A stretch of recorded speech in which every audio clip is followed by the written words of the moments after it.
ajo që dikur duke e pamundur sot po artikulohet edhe hapur, pra ku grupe që nuk ndajnë as ideologji dhe as kulturë nga ana tjetër po bashkojnë rreth një armiku pra të përbashkët nga Beogradi në Teheran dhe narrativa anti-perëndimore po krijon disi edhe ura të reja ku kundërshtimi ndaj SHBA-s dhe alatëve të tij po bëhet deri diku pikalisë. Dhe ky është një zhvillim sigurisht që mund të ndryshojë balancat jo vetëm në rajon por edhe më zgjer. Dhe pyetja për ta nisur të gjithë të diskutim është se mendoni se po formohet tashmë një boshë i ri anti-perëndimor me Serbisë edhe Iranit mbas gjithë këtyre zhvillimeve të fundit që po ndodhin në lindjen e mesme? Për mendimin tim, ky boshë ka ekzistuar edhe më herët. Tani ka dalë në sipërfaqe me fillimin e sulmeve amerikano-izraelite ndaj Iranit. Pra kemi pas gjithmonë një aliancë mes Serbisë, Iranit, Rusisë dhe Kinës si një boshë anti-perëndimor. Dhe tani po shohim se me vazhdimin e kësaj lufte në mes Shtetit Bashkuar të Amerikës, Izraelit kundër Iranit, po bën përpjekje që ky boshë të zë pozicionet e veta në këtë konflikt që tashmë është global. Kështu që nuk është diçka të re sa i përket këtyre raporteve. Ajo që është shqetësuese për rajonin tonë është mundësia që lufta në Shtetet e Bashkuara të Amerikës dhe Izraelit me Iranin të bartet edhe në rajonin tonë, ku dihet që Serbia vazhdon të jetë ai kali Trojes i kësaj aliance anti-perëndimore në Ballkan, për vetë faktin edhe të armatosis të vazhdueshme të Serbisë, siç ishin fundi raketat balistike të marrura apo të tjera nga Kina. Kështu që shqetësimet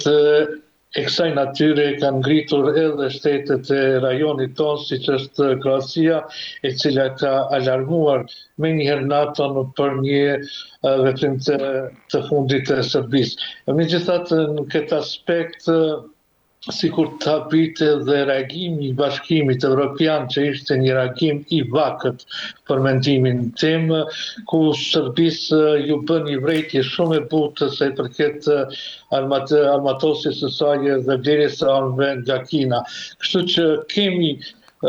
një paralele që po vazhdon të ndërtohet edhe në rajonin ton në raport me luftën që po zhvillohet në Iran. Nga ana tjetër, zëri, në qendër të gjithë kësaj retorike shndron pra një simbol i fuqishëm, baza amerikane Bundestell pra në Kosovë. Dhe për vite me radhë ajo ka qenë edhe një element kyç pra i pranisë së SHBA-s në rajon, por tani po përdoret ndoshta edhe si një objektiv propagande dhe urrëtie nga disa grupe radikale. Mendoni se ose sa real mund të jetë ky rrezik që Bundestell të bëhet ndoshta objekti i një sulmi apo provokimi në të ardhmen? Që nga fillimi i luftës amerikane-izraelite ndaj Iranit është folur për Bundestillin si mundësi e sulmit nga Irani apo edhe nga grupet të tjera antiperëndimore që veprojnë fatkeqësisht edhe në Kosovë por edhe në rajon, por edhe ka qenë edhe si pikë që është përmendur po ashtu edhe kampi mujahedinëve në Mans të Durrësit, pra janë përmendur që nga fillimi, qysh në ditët e para të mundësisë se ndonjë sulmi ndaj këtyre dy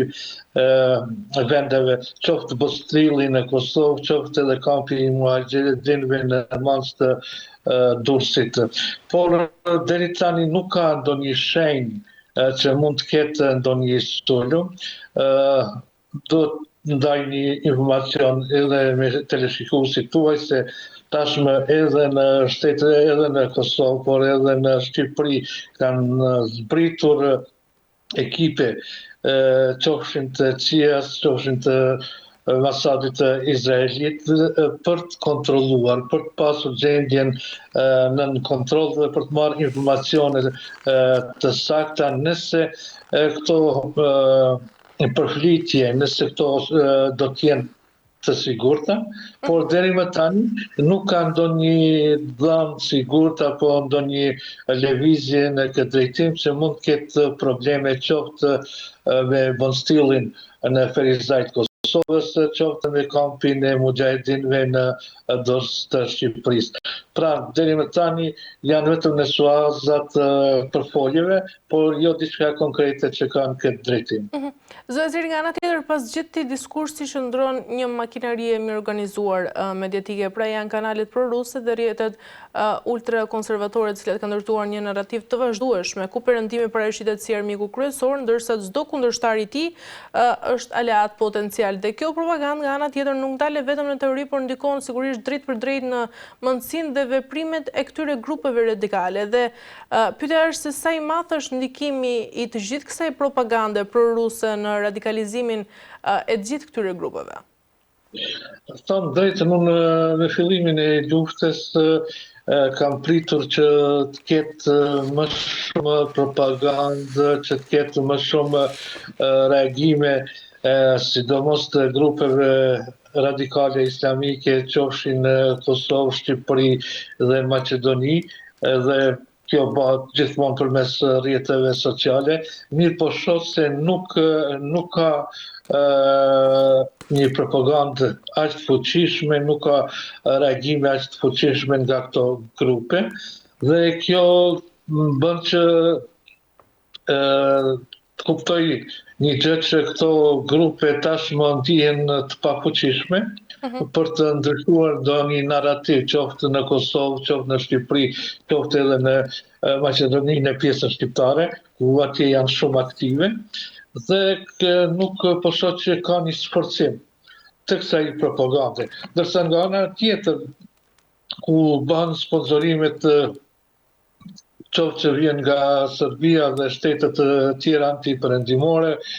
kjo është vazhdimsi çdo herë propagandës serbe, sidomos për ta larguar vëmendjen nga problemet të mëdha me të cilat po ballafaqohet Serbia përkundër gjendjes ekonomike atje, vazhdon të blej armë dhe vazhdon të ndërtoj një narrative gjoja për një rrezik që mund që po i shfaqet Serbisë, sidomos me marrëveshjen trepashe Kosovë, Shqipëri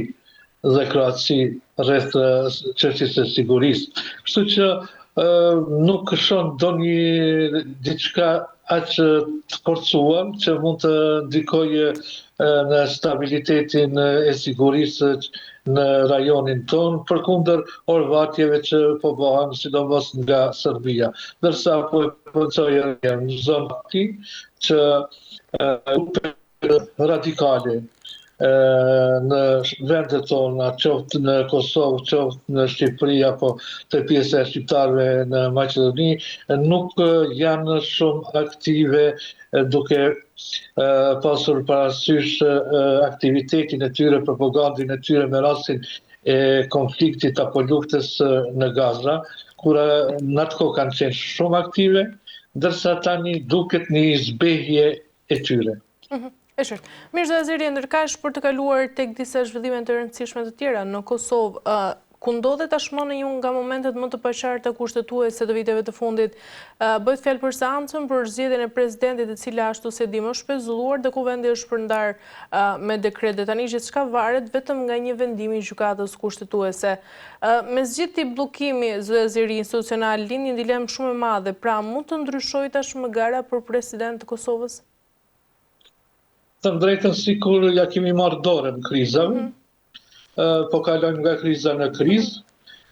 kështu që është akoma herët për dhënë një vendim rreth se si do të jetë vendimi i gjykatës kushtetuese të Kosovës, ku dekreti presidentes Vjosa Osmani tashmë është kundërshtuar nga lëvizja vetëvendosje përmes gjykatës kushtetuese, e cila me një vendim ka bërë që edhe dekreti presidentës Osmani, por edhe funksionimi i Kuvendit Kosovës të pezullohet për një muaj ditë, pra deri me 31 mars, kur edhe pritet që dalë vendimi i gjykatës kushtetuese lidhur me procesin e zgjedhjes së presidentit apo presidentes Kosovës. Unë shoh që zgjedhjet në Kosovë janë të pashmangshme, duke bazuar edhe në atë se nuk shihet në horizont mundësi të një marrëveshje mes lëvizjes vetëvendosje dhe partive të tjera opozitare për të gjetur një president apo presidente konsensuale që do të bënte një balancim pushtetesh në Kosovë përballë një partie në pushtet siç është lëvizja vetëvendosje me 51%. Pra duken që zgjedhjet e parakohshme janë në horizont dhe janë të pashmangshme, megjithatë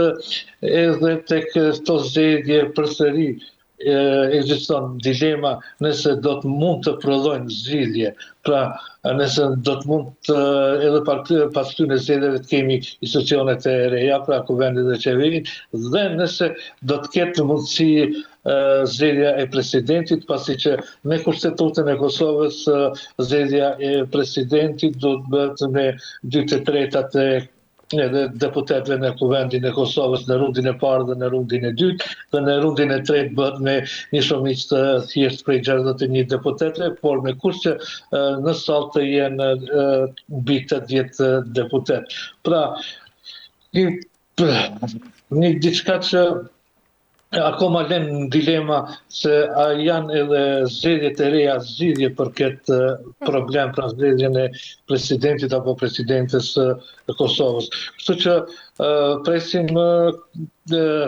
vendimin përfundimtar të gjykatës kushtetuese lidhur me dekretin e presidentes aktuale Zonjës Osmani, për të parë se si do të vazhdohet më tutje. Edhe nëse gjykata kushtetuese rrëzon dekretin e presidentes së vendit, jepet një afat prej 60 ditëve,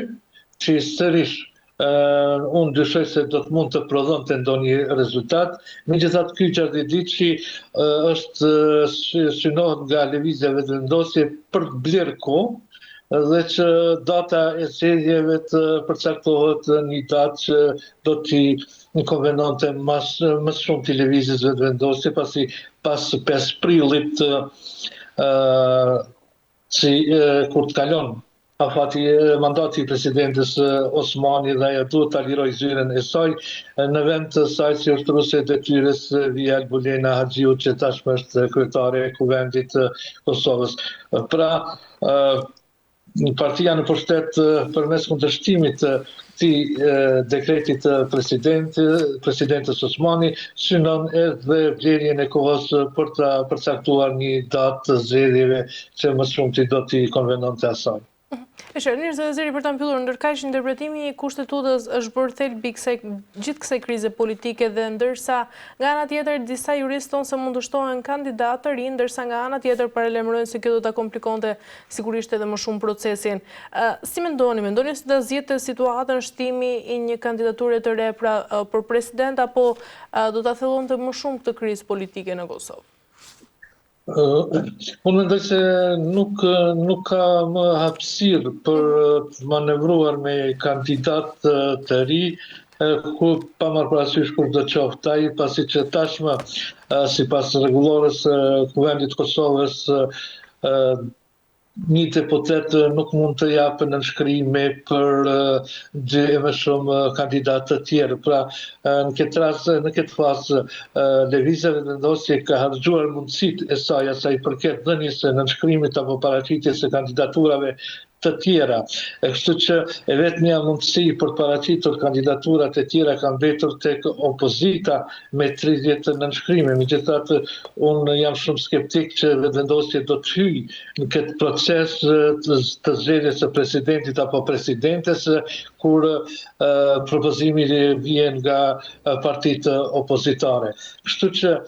i shoh të pashmangshme zgjedhjet e parakoshme, çfarë do vendimi që mund të bie kushtetuesja, qoftë me dhënien të drejtë dekretit të presidentes Osmani, qoftë me rrëzimin e saj, zgjedhjet në Kosovë janë të pashmangshme, vetëm dilem për mendimin tim është se data se kur do të mund të mbahen ato. Për shkak se nuk mund të ketë ndonjë marrëveshje ndërmes partive politike, dhe pse zoti Kurti akoma pa dalur vendimi i gjykatës kushtetuese ftoi partitë lider të partive opozitare për të filluar takime, bisedime, të cilat kundërshtuan duke deklaruar se janë për të apritur vendimin e gjykatës kushtetuese, mandej për të filluar këto bisedime. Por jam shumë i sigurt se nuk do të ketë rast apo nuk do të prodhojnë asgjë këto bisedime. Vendi do të shkojë drejt zgjedhjeve të parakoshme, por që gjithmonë ruaja dilemen nëse këto zgjedhje të parakoshme do të jenë edhe zgjidhje për proceset e normalizimit të funksionalizimit të shtetit Kosovës, siç janë zgjedhjet e formimit institucioneve, qoftë kuvendit, qeverisë dhe zgjedhjen e presidentit apo presidentes të vendit.